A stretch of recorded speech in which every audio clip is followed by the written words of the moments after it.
friends, let's ask a question. Have you ever been to a hill station? Yes or no? If yes, then you might have experienced some odd feeling, or you feel maybe very much excited when you are going through a hill station.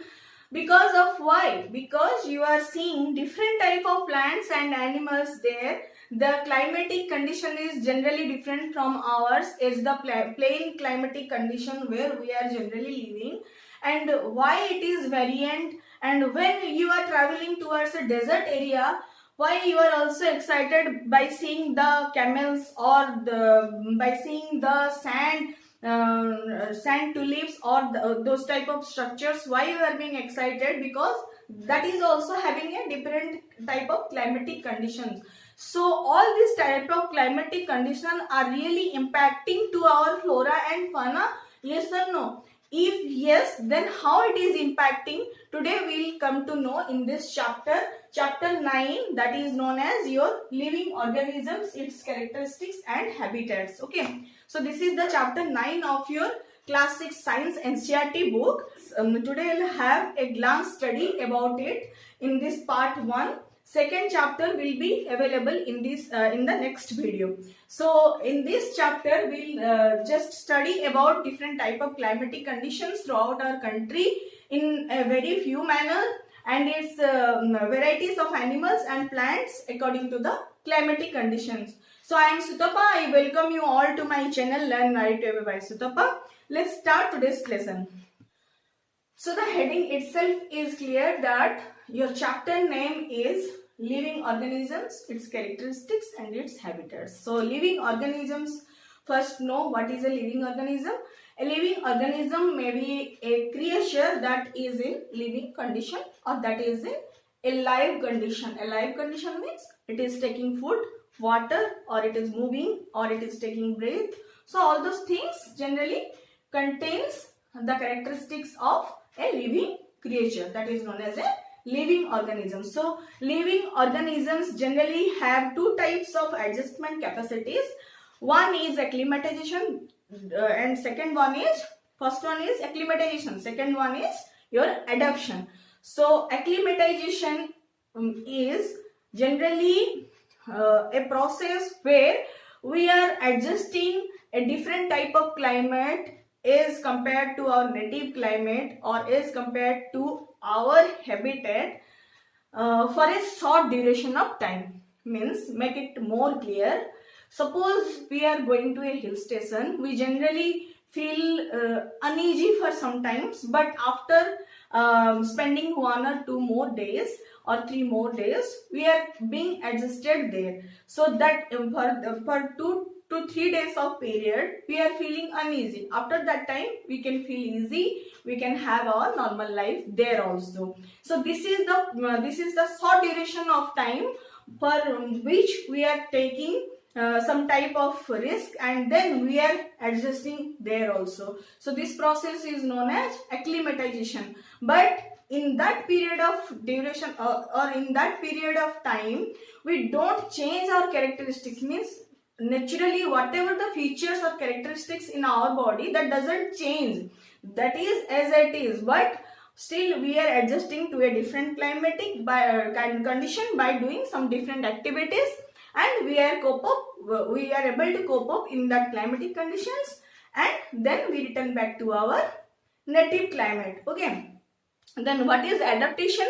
Adaptation means a living creature have some basic features or some basic characteristics to be there at their climate. Means, suppose a camel is in desert, means camel has some basic features to be there in the desert. Suppose a pine like tree is in the hill station, or you may say in the Kashmir like area, or in the cold area.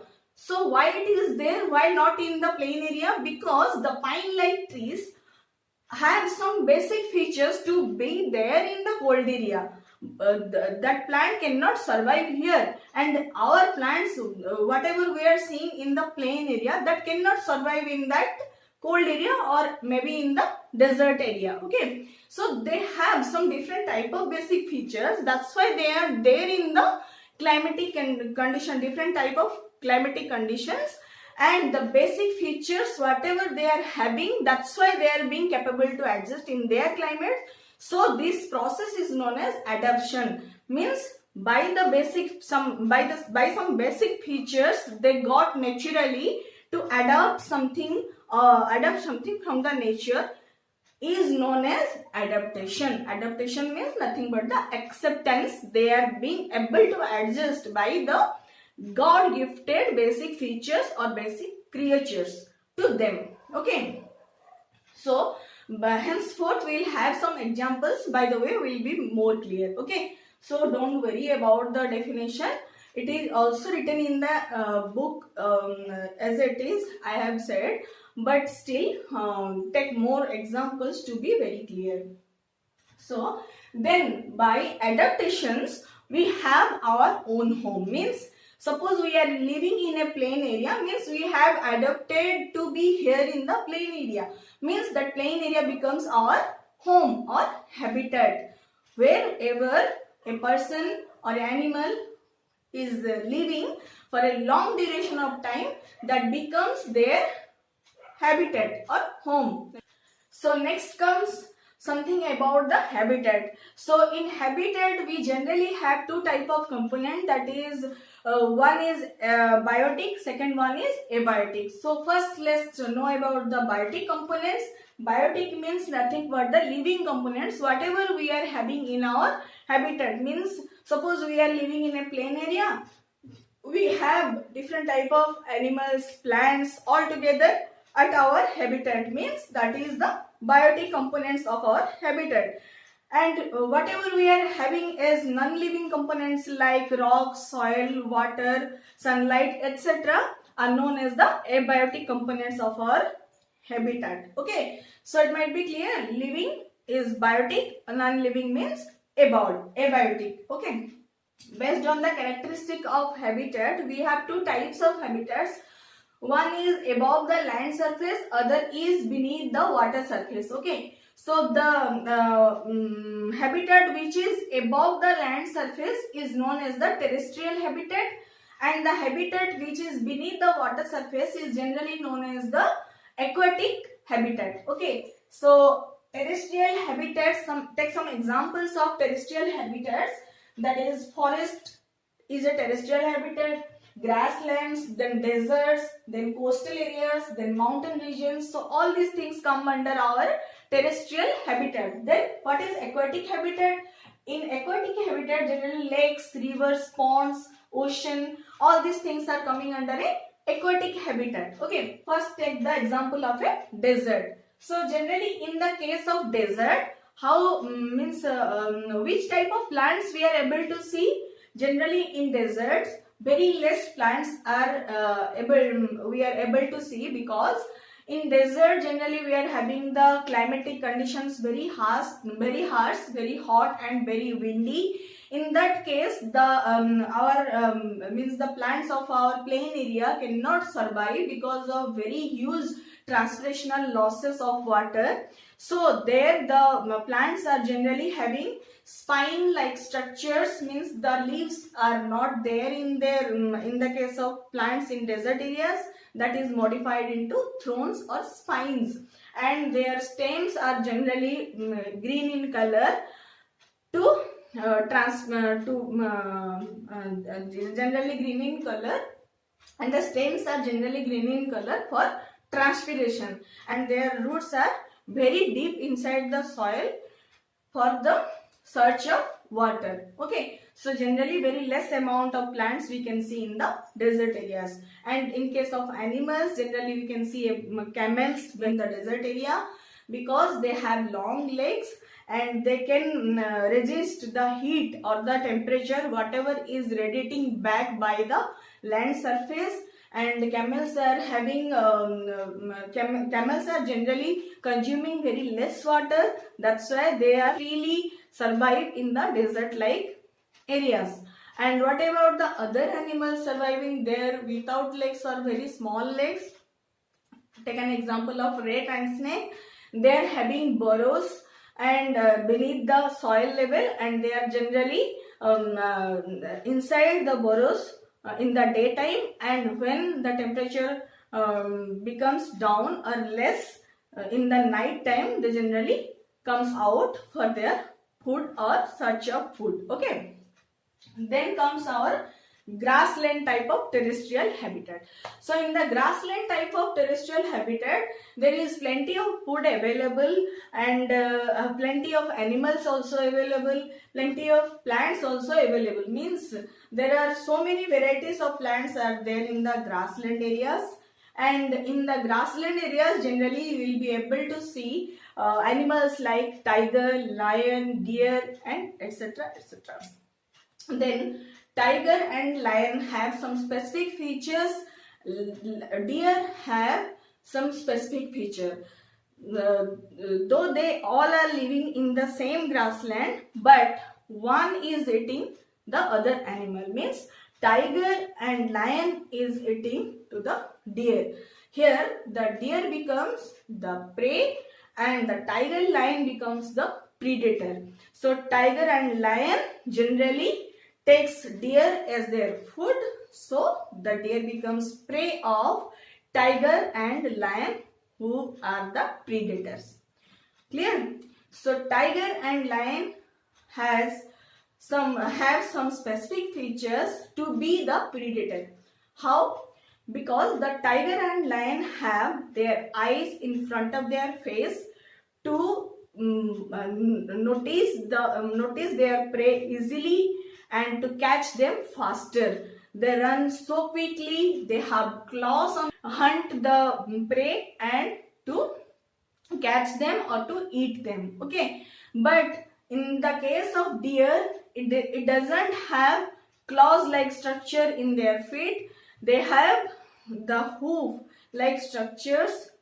They have the hoof like structures just to run faster, and they have two eyes both the side to escape from the predators and search the plants whichever is suitable for them easily, and they have two ears on both the sides also to escape from the predators. So this is the basic features of tiger and lion and deer in the grassland terrestrial habitat. Then comes our mountain region terrestrial habitat. In mountain region terrestrial habitat, already we have discussed in the starting of our lesson that there we can see the pine-like trees. So in mountainous region type terrestrial habitat, we have the plants in a different shape, that is conical shape.